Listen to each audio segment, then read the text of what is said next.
সত্যি মেয়েটার চয়েস গান মানতে হবে, যাকে বলে একেবারে বিউটি কুইন। কি যে বলো মেজে বৌদি, ক্ষুধার্ত পথিক যদি তার চোখের সামনে এক গুচ্ছ রসাল আঙুর ফল দেখতে পায়, তবে কি স্থির থাকতে পারে? আমার নাগালের বাইরে ফিরে পড়বে না তো আঙুর ফলটা? মেজে বৌদি, আমার যাওয়া যখন তখন পাওয়াটা এবং আপনি কাছে কেন এবার থেকে তুমি আমাকে পিউ বলে ডাকো। Piu?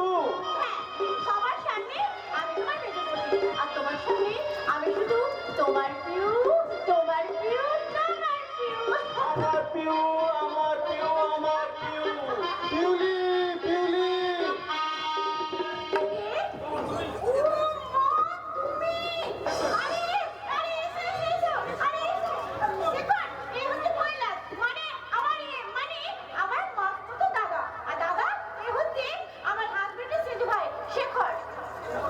Hello mister Goel, hello.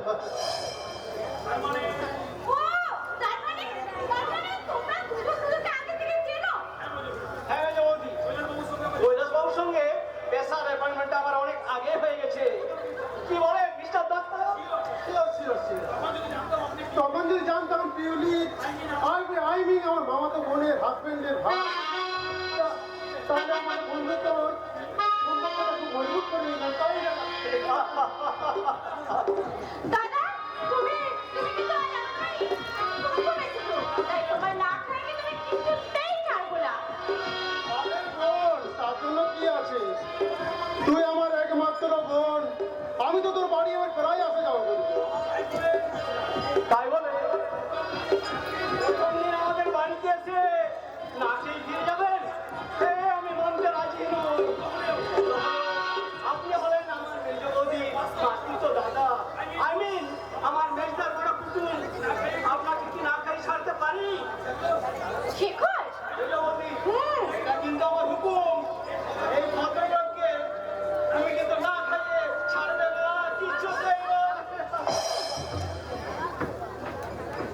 পিউলি, তুমি কেমন আছো পিউলি?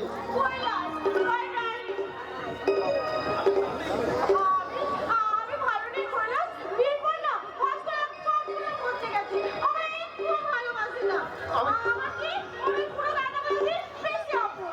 আমি জানতাম পিউলি তোমাকে এইভাবে চোখে জল ফেলতে হবে, আর তুমি আমার জন্য আর এক মাস অপেক্ষা করতে পারলে না। হঠাৎ করে তুমি ভাস্করকে বিয়ে করে ফেললে, আর ভাস্কর কি শত গুণ তোমায় বেশি ভালোবাসতাম পিউলি। আমি ভুল করেছি কৈলাস, ভাস্করকে বিয়ে করে আমি বড় ভুল করেছি। আমাকে তুমি তোমার কাছে নিয়ে চলো কৈলাস। এখন তো সম্ভব নয় ডার্লিং, তোর চিন্তা কি? আমি তো আবার আসবো। ভাস্করের ভালোবাসায় আমার ভালোবাসা দিয়ে তোমাকে আমি ভরিয়ে দেবো। আমি তোমাকে কেমন করে পাবো? তাছাড়া ওই ভাস্করের দাদা বলছে না, বড্ড সেকেলে তোমার রোজুর আসামি নিশ্চয়ই সন্দেহ করবে। সন্দেহ যে না করে তার ব্যবস্থা কিন্তু আমাদের করতে হবে পিউলি। ভাস্করকে বলে তোমার সংসার থেকে ওদেরকে আলাদা করে দাও। ওদের সঙ্গে তোমার সংসারে ওদের কথা বলার অধিকার যেমন না থাকবে। ঠিক বলেছো, ওদের জন্য আমি স্বাধীনভাবে চলতে পারি না, নিজের ইচ্ছে মতো সাজতে পারি না।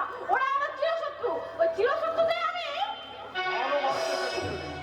কারণ ভালোবাসা শত্রুদের ভালোবাসা দিয়ে তাদের মন জয় করে যায়। তুমি অফিসে না গিয়ে বাড়ি ফিরে গেছে? হ্যাঁ, একটু শরীরটা অসুস্থ বোধ করছিলাম তাই।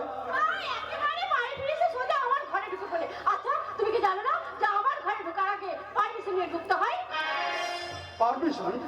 স্বামী স্ত্রীর ঘরে আসবে, তার আবার পারমিশন কিসের? স্ত্রী হলেও আমার পার্সোনাল ব্যাপারে মাথা গলানোর কোনো অধিকার তোমার নেই।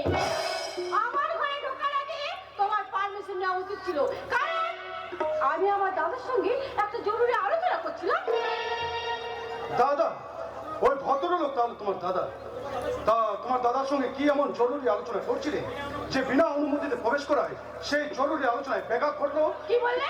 তাছাড়া তোমার যে কোনো দাদা ছিল তাও তো আমার জানা ছিল না।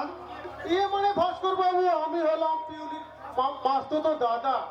বিশেষ অসুবিধায় আপনার বিয়েতে আমি আসতে পারিনি, তাই আপনাকে যে আমি অচেনা হয়ে থেকে গেছি।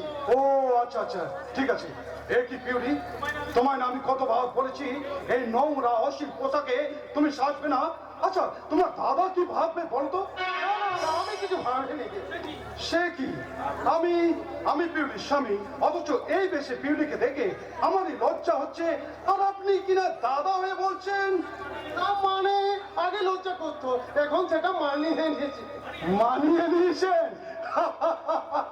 না হেসে কি বলতে তো স্পষ্ট করে বলো। হ্যাঁ, আমি তোমার শেষবারের মতো স্পষ্ট করে বলছি পিউলি, এই অশ্লীল নোংরা অর্থ উলঙ্ঘনী পোশাকে তুমি সাজবে না।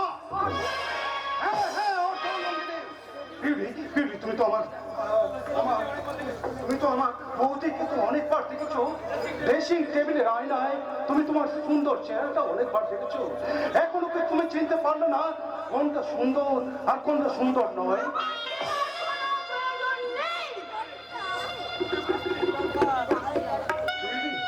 তুমি আমার স্ত্রী, আর তার চেয়ে বড় পরিচয় তুমি এই গ্রাম বাংলার শাশ্বত চিরন্তন বধূ। হাত কাটা ব্লাউজ আর নাভির নিচে কুচি দেওয়া শাড়ি পরা কোন গৃহবধূর কাজ নয় পিউলি, কোনো গৃহবধূর কাজ নয়।